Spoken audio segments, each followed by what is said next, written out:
ഞാൻ പറയുന്ന ഒരു കാര്യം അച്ഛൻ കേൾക്കണം, അനുസരിക്കണം. എന്താണ്? അച്ഛൻ കള്ളുകൂടി നിർത്തണം. ഇല്ലെങ്കിൽ എന്റെ കല്യാണം എങ്ങനെ വേണമെന്നുള്ളത് ഞാൻ തീരുമാനിക്കും. അത് ചിലപ്പോ ഗിരീഷും ആവാം. എന്റെ അടുത്തുള്ള വാശിക്കാണോ? വാശി എനിക്കും ഉണ്ടല്ലോ അച്ഛാ, അച്ഛന്റെ മോളല്ലേ. എടോ ഒരു സെക്കൻഡ്, ഒരു കാര്യം പറയാനുണ്ട്. എന്താ? ഇന്നലെ രാത്രി ആ സമയത്ത് വിളിച്ച് ശരിയായില്ല.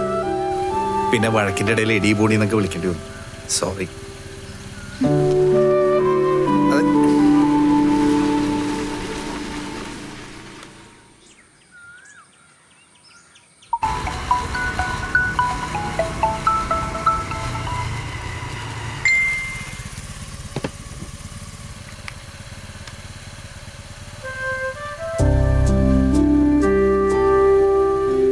എടോ താൻ വണ്ടി വിട്ടു പോയത് നന്നായി.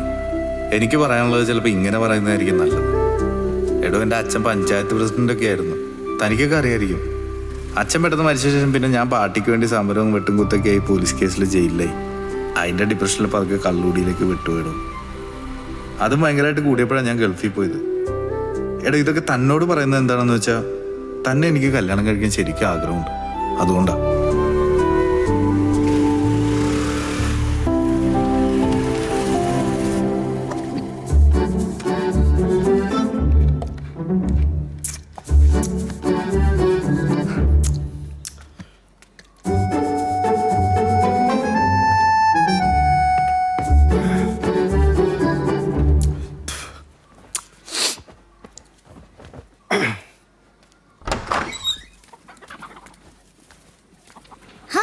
ഇതാര്?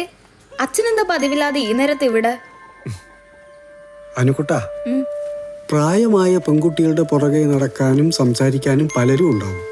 നീ ആവശ്യമില്ലാത്ത കാര്യത്തിൽ പോയി തലവെക്കരുത്. അങ്ങനെ പലരും പുറകെ നടക്കാൻ തുടങ്ങിയിട്ട് കാലം കുറയായി. അന്നൊന്നും അച്ഛനോട് ആരും വിളിച്ചു പറയാഞ്ഞിട്ടാ. ഇപ്പൊ പറഞ്ഞു. മനസ്സിലായി. നിനക്ക് ചേരുന്ന ആലോചനകൾ ഞാൻ നോക്കുന്നുണ്ട്. നിനക്ക് ഇഷ്ടപ്പെട്ട ആരായാലും ചോദിക്കുന്ന സ്ത്രീധനം കൊടുത്ത് ആർഭാടമായിട്ട് ഞാൻ കല്യാണം നടത്തും. സ്ത്രീധനം കൊടുത്ത് കല്യാണം കഴിക്കാൻ ഞാൻ ഉദ്ദേശിച്ചിട്ടില്ല. അതൊക്കെ നിന്റെ ഇഷ്ടം. ഗിരീഷ് പി ഇന്നലെ രാത്രിനെ വിളിച്ചിരുന്നു. എന്തിന്? ഇവളെ കല്യാണം കഴിക്കാൻ ആഗ്രഹമുണ്ടെന്ന് പറഞ്ഞു. എന്നിട്ട് നീ എന്തു പറഞ്ഞു? ഒന്നും പറഞ്ഞില്ല. അതെ, നിങ്ങൾ വഴക്കുണ്ടാക്കരുത്. അവൻ നല്ല പയ്യനല്ലേ. 10ാം ക്ലാസ്സിൽ നിക്കറിട്ട് മൂക്കള ഒലിപ്പിച്ച് നടന്ന പയ്യനെ വരെ നിനക്കറിയൂ. ബാക്കി അറിയണം. അവന്റെ പ്രായത്തെക്കാൾ പോലീസ് കേസ് ഉണ്ടാക്കി വെച്ചിട്ട് അവൻ ഗൾഫിലേക്ക് മുങ്ങിയത്. എന്നിട്ടിപ്പോ തിരിച്ചിറങ്ങിയിട്ട് നേരെ വന്നത് എങ്ങോട്ടേക്കെന്ന് അറിയോ? വീട്ടിലേക്കല്ല, ഷാപ്പിലേക്കാ. ഇപ്പോഴും അവിടെ തന്നെ പൊറുതി. നിങ്ങളവിടെ തന്നെയാണല്ലോ. അവനെ കുറിച്ചുള്ള ഈ ചർച്ച ഇപ്പൊ അവിടെ നിർത്തിക്കോണം. അച്ഛനൊന്ന് അവിടെ നിന്നേ.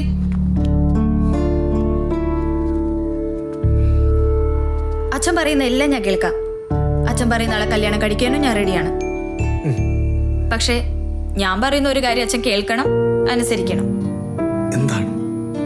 അച്ഛൻ കള്ളുകൂടി നിർത്തണം. ഇല്ലെങ്കിൽ എന്റെ കല്യാണം എങ്ങനെ വേണമെന്നുള്ളത് ഞാൻ തീരുമാനിക്കും. അത് ചിലപ്പോ ഗിരീഷും ആവാം. എന്റെ അടുത്തുള്ള വാശിക്കാണോ?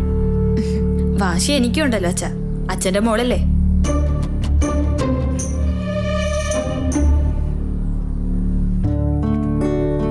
ഇന്നു മുതൽ, നാളെ മുതൽ ഞാൻ ഇനി കുടിക്കില്ല. സത്യം.